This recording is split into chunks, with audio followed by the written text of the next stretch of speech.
দেখতে পাচ্ছ আজকে আমরা ফিশ ফিঙ্গার বানাবো। ফিশ ফিঙ্গারের ম্যারিনেশন কী করে করে, আদা রসুন পেস্টটা দিয়ে দেবো শেফ। এখন যাবে আদা রসুন পেস্ট,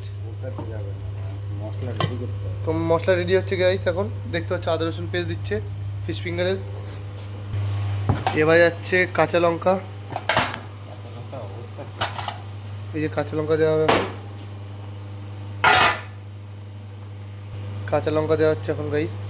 ফিশ ফিঙ্গারের মশলাটা কী করে বানাবে, তোমরা যদি বানাতে চাও খুব টেস্টি হবে।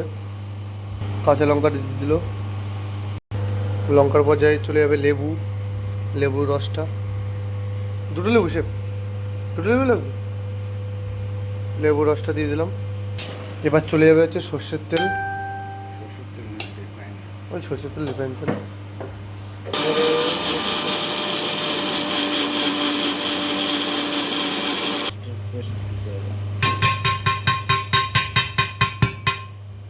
জি শেফ, বলে দাও কী কী দিচ্ছ। মাস্টার সস, এটা মাস্টার সস নাকি তার সঙ্গে? Master sauce, salt, white paper, তারপরে ম্যারিনেশন করতে হবে।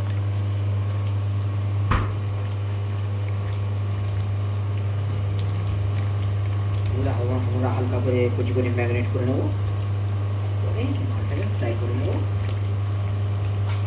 হয়ে গেছে। এবার নুনটা এরকম কাঁচা অবস্থায় দেখতে হবে, তাই তো? দেখলে কি এ কি ভয় পায়।